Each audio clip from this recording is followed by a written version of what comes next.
All right. Hello to anyone who is listening to this. I just recently watched. Well, not recently. Sure, recently. It's just that saying recently sounds like it was a couple days ago or something like that. But I just watched a movie today that's titled "The Watermelon Woman" by Cheryl Dunier in 1996. And so what can I say?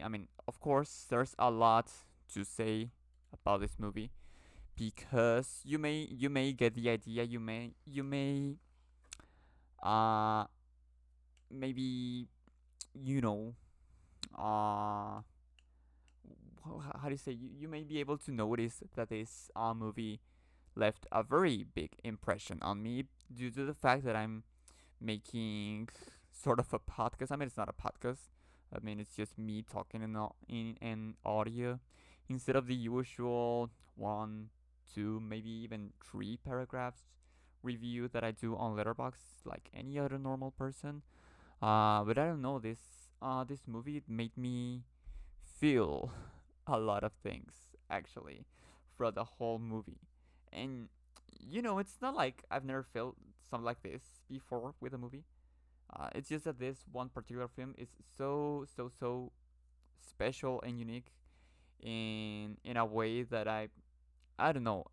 Like I was not even halfway through. I had watched like 30 minutes and I had to go to pee, and then I went to the bathroom, and when I came back I had this time to like think about what I had watched prior to that point, or prior as I say, like up to that point. And then I just started talking a lot. With myself because I was home alone, and I was like, I have so much to say about this film, and I'm just 30 minutes in, not even half the movie. And so, well, here I am. So, The Watermelon Woman by Cheryl Dunier. What's it about? So, Wikipedia, no, it's not Wikipedia. Google says an aspiring black lesbian filmmaker researches an obscure 1940s black actress billed as a watermelon woman. And that's what it is about. It's sort of this fake documentary, but it's not a fake documentary. It's a movie about this girl who is Cheryl Dunier herself, uh, who is making a documentary, which inside of the film's narrative, it is a real documentary about a real actress. But of course, she was not a real actress in the real world, so you can say it is a. I think I've said fake documentary. Uh, I'm not sure if that's what to say. Yeah, they do say fake documentaries. Just that in usually I see the word mockumentary in English, but I think that's more for like comedies. But I'm not sure. I'm not sure. And so yeah, so this girl Cheryl herself uh, stars in the movie that she directed and wrote, and she's this girl. She's a black lesbian girl who lives in Philadelphia and works at a VHS rental store with another black lesbian friend. And she's this big film nerd, and she's really looking forward to becoming a filmmaker. So she's working on this project. While at the same time she works as a camera woman, recording weddings and events and stuff like that, and also as the VHS store clerk or rental store, whatever it's called. I don't know. And at the same time she is working on her personal project, which is this one. So she watches a movie called, of course, a fake movie made for this film. It is called Plantation Memories. It's Plantation Memories. Yeah, Plantation Memories. So she sees this actress inside the movie, and she's billed or credited as the Watermelon Woman, and she wants to know more about her. So she starts, digging around, asking people, watching other movies, reading books, and looking for more information about this unknown actress. And because well, she starts finding like a lot of similarities between her and the actress, which is mainly the fact that number one, she's a woman, number two, she was a lesbian, and number three, she's black, was black, right? So, wow, it was crazy for her, of course. So it's not that she gets obsessed, but rather she's really, really interested in looking more into this woman's past and wanting to, you know, bring her story up for the people. And she mentions a lot in in the interviews that she made. I didn't finish watching all the interviews in the movie, but I did watch this one with her, and where she mentions that, of course, there's not that much history about black lesbians. You know that she goes and reads this book about black people in cinema and in Hollywood, and she goes like, oh, you know, like we know for a fact that 1 out of 10 people are gay, right? So there's no way that out of all these you know, hundreds, I don't know, of black people working in Hollywood, there's no way that none of them was gay, right? Because she looked for lesbian people in a black Hollywood community, and there was nothing to see about. So she comes up with her own history. I don't have something like that. Let's see if I can find something. I don't think I'll be able to find it, but at the end of a movie, there's this quote that says about like her having to make up her own history because there is no history. Because sure, there may not be records of lesbian black actresses from before the 2000s, right? Uh, but of course, I mean, it's it's not like they didn't exist because of that. Look, if being black was already a bad thing, and being a woman was even, you know, all this intersectionality uh in these people. So why would you expect uh a lesbian black woman from 1940s to not hide her identity in order to survive? So black male actors are having a really tough time back then. So women are having a, you know, what did I say? Women are also having it tough back then. So of course, a black woman is going to have it even worse, and a gay man is going to have it bad as well. And you know, so the culmination of all this intersectionality into a black lesbian woman, uh, of course, I don't think that those uh sorts of people will be happy to talk about that, you know. So of course it makes sense. I'm not, of course, learned at all in the history of black actresses from before the 1950s or even the 2000s. I'm not that learned actually. I should change that. I should change that. But I believe in the words that Cheryl Dunye said, that out of all this whole book that she read about black people in Hollywood, no lesbians inside, or even gay people. I don't remember if she said no gay people or no lesbians at all. It's fucking crazy. There's no way, right? So she comes up to making up her own history, and this is her way of doing that. She makes up this actress, and she makes up the history behind her life, her personal life, her relationships, the way she was, the movies, the photographs. So this is going to lead us in this talk to the movie. We transition to the movie. What's the style of the movie? We have this mix of like the real life for Cheryl. The whole movie is in 4/3. I love 4/3, and we go back and forth between real life, which is like, of course, cleaner and sharper, better looking, um, what you just the image quality that you will expect in a movie. The Criterion, I watched the Criterion release. I have the Blu-ray. Haha, not to brag, but yeah, I purchased a Blu-ray to watch this movie, and it looks fantastic. The transfer looks beautiful. It's so gorgeous. Like wow, it looks really really good, amazing, precious. I love it. I love it, and we go from this to like home movie aesthetic with like a lower resolution kind of thing. Sort of like, I'm not sure if I will say like a VHS because I don't know what kind of tape she was using for her films. I don't recall if they mentioned that or if it's seen in the movie.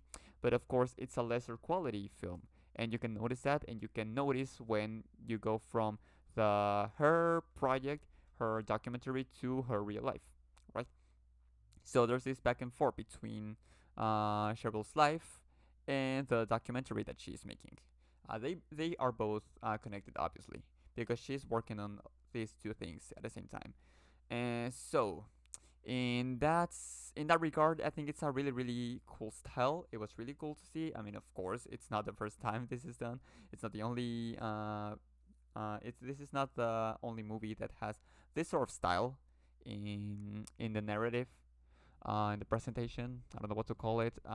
Here's the thing: I cannot think of one single example of another movie doing this, but whatever. I know there's another one. That's not important right now. That's not important right now. So the what's it called the story. The story, I did mention already who she is and what she does. She works at this VHS store and those, recordings for events and stuff like that. And what else can I say about this? Uh, there's a thing, this thing. Well, we're going to talk about the production. Well, not the production, rather the product itself, the movie. I don't like calling it product. Of course, I don't. So I really, really liked, loved how it looks. It looks very professional, totally like something that just came out of Hollywood. It's a very, it's something that's done with a lot of passion and love. Like Cheryl knew what she was doing. She knew what she wanted to know, and she did it. It it feels fantastic. The editing, the cuts, the quality of the audio, the lighting, everything feels so well done and so sincere too. You know, because the real life scenes have this one, cinematic style. That's cinematic. I think that's the right word I want to use. And then the documentary has this other documentary style in its cinematography, in its way of recording the image. And it's very cool. It's very beautiful. And this whole movie has a really cool vibe because I was just talking to another friend of mine about this, about the movie, that I feel like it's watching through a window back in time. This movie was made. I It was released in 1996, so I imagine it was made in 1995 because usually that's how movies are made, but I'm not sure. Uh, so you get to see this girl's life. She is a black lesbian, and you get to see who she is, her friends, her other lesbian friends, her romantic life, the whole community that the other type of person that she interacts with in her daily life. And I think that's so. I don't know how to put it into words, but I love being able to see all this whole queer and black community in from the past, because usually you don't get to see that in movies before the 2000s. Right now, I can think of a lot of movies that are about queer people or even non-white queer people from that take place in the past. For example, The Handmaiden, which takes time in God knows what fucking year in Korea. And there's also Baile de los 41, I think that's what it's called. I don't remember. This one about gay people in Mexico from I don't know what fucking year as well. There's also Call Me by Your Name, Italy, don't know what fucking year as well. There's a lot of queer movies that take place in the past that were made after the 2010s. So of course it's not to say anything less about those movies because they're beautiful as well. But this is so genuine because this one takes place in their present. This was made back then for I don't know how to express this. You know, it's queer black queer community from the 90s made in the 90s and presented in a feature film. You don't get to see that. You don't get to see that. Even if you do, it there I don't know. Let's look it up. You know, 1990s Hollywood queer movies. Let's see what I can find. But I'm a cheerleader. I haven't watched that one. Uh, I should watch that one. There's also the one for like To Wong Fu, Priscilla. Sorry, didn't say that. There. Of course, you can think of examples from back then. Of course, you can. But I don't feel like you've seen this level of sincerity, realism, and so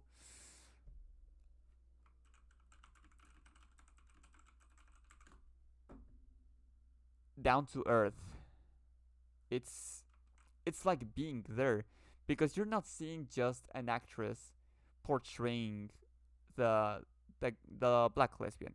No, that's Cheryl Dunier as herself, and that's not an actress as her mother. That's her actual mother, and that's not just some woman, you know, in acting as a butch lesbian. She is an actual black butch lesbian.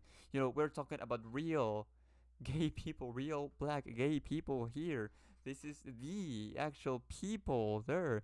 It's not just a story.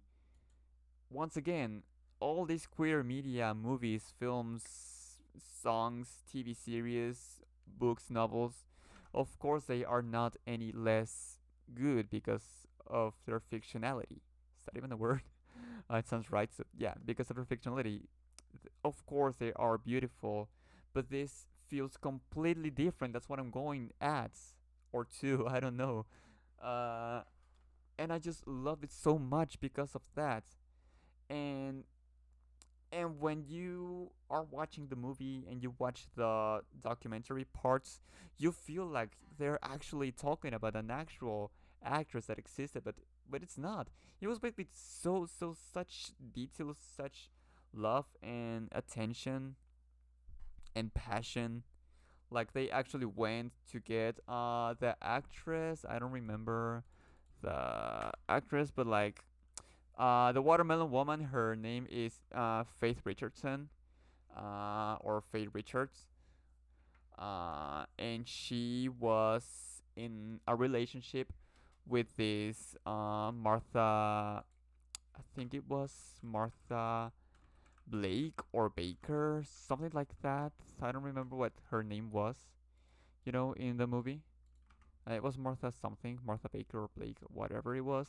So she was the white female director of the movie Plantation Memories, in which Cheryl found Faye Richard, and Faye Richard and Martha whatever were in love as well, and so Martha is played by one of the producers of the movie, and Faye Richard was played by this other black woman, and they took so much time to get all these footage to look like found footage. Well, not found footage, but like old film in all these different styles of recording of like some of them are in a house or another ones are from an actual professional production from a feature film. They're in black and white, they're in color, they have different types of film. I don't know, maybe they don't, but that's what it looked like to me at the very least. And there's also these all these pictures that were taken of Faye Richard in on stage, or maybe just her being her, maybe her with Martha, or maybe her with her. I think it was her last partner, a girlfriend, wife, partner in crime.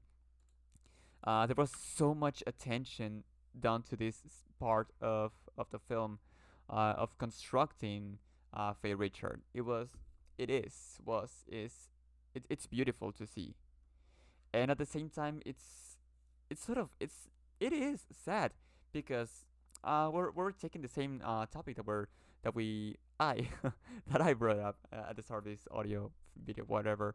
Uh, that of course, come on, there were a fucking lot of black people in Hollywood, even in the first half of the 1900s. There's no way there were no black lesbians back then, or at least bisexuals or whatever. There had to be gay people of color back then in Hollywood because we're humans. We're humans. It's like denying that. It's like all those people that say, "Oh, actually, gay people don't exist in Japan." Oh, they exist. They exist everywhere in during all fucking periods of time, and not being able to see this side of your history as a black lesbian, for Cheryl and for a lot of other black lesbians out there, this has to be something really, you know, important. I mean, I'm not black, but I'm Mexican, and I'm not a lesbian, but I'm asexual, and so yeah, of course I do. What do you call it? Mm, it resonates with me in that aspect, being a uh, gay, sapphic of color, transgender. Like, there's so much intersectionality here. Oh my god, I love it. So yeah, of course, I felt this connection as well, and this awe with the movie. Oh, and here's this other aspect that I wanted to bring up, which is the fact that I've never seen someone bring this movie up. Once again, let's go back to 1990s Hollywood queer movies. I've heard of a lot of these movies, but I'm a cheerleader. Paris Burning, To Wong Fu, Thanks for Everything, The Adventures of Priscilla, Queen of the Desert. You know, there are, of course, gay movies from before the 2000s that are actually really really well known and really popular, but I've never heard of the Watermelon Woman, by an actual person, bringing it up in a YouTube video, or in a, YouTube video about film, or a YouTube video about queer people, or in a Facebook post, or something like that. I had to. The way I found this movie was that I went to Google and just out of very genuine curiosity and a need to learn, a drive to learn more about, of course, my history in cinema. And I typed in women of, how do you phrase it? Uh, Film directors, women of color. Oh, I don't know how to phrase this. Uh, POC female directors. Yeah, POC female directors. And then there's this movie, The Watermelon Woman, by not only a black woman but also a black lesbian woman. So of course I had to watch it, and it's a beautiful movie. I mean, of course it is.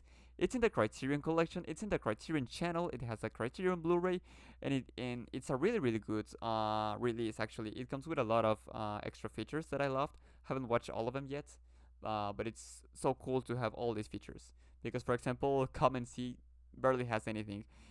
I think it has like one interview made by some random guy who didn't even participate in the movie. So who the fuck gives a shit, right? But the Watermelon Woman actually has 3 interviews from staff, including Cheryl Dunier, and also a good handful of her short films made before the movie released, or before the movie was made.